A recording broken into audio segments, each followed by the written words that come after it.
কালকে প্রচণ্ড ঠান্ডা পড়েছে, তারপরে আজকে ভীষণ পরিমাণে সুন্দর রোদ উঠেছে।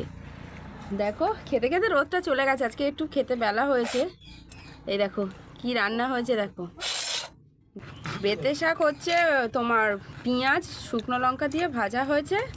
আর এই দেখো কালকের এগার তরকারি কতটা আছে, দেখো রাত্রে পিঠে হয়েছে বলে আর কেউ ভাত খায়নি, সেই তরকারিটা ছিল। এখন এই দুপুরে খাওয়া হবে, গরম করা হয়েছে। আর এদিকে হচ্ছে এই দেখো শসা আর পেঁয়াজ কেটে নেওয়া হয়েছে, কাটা হয়েছে শসা পেঁয়াজ কাটা হয়েছে। মানে কি হয়েছে আজকে বুঝতেই তোমরা পেরেছো, যেহেতু তোমরা সবাই ভিডিও দেখো, যারা দেখে তারা বুঝতে পারবেন। লাল লাল করে চিকেন হয়েছে, দেখতে পাচ্ছ? এই দেখো একদম কষা কষা করে। এই দেখো তেল উঠেছে কতটা, দেখতে পাচ্ছ? শীতকালে না মাংস রান্না করলে এই একটা ভালো, যতই অল্প তেল দাও না কেন তোমার মাংস হওয়ার পরে এরকম তেল উঠবে, দেখতে পাচ্ছ? এই দেখো অল্পই তেল দিয়ে রান্না করা হয়েছে, কিন্তু দেখতে পাচ্ছ এই দেখো কী পরিমাণে তেল উঠেছে। খেতেও সুন্দর হবে দেখে মনে হচ্ছে। চলো খেয়ে নেওয়া যাক, আজকের দুপুরবেলার মেনু আমাদের এই।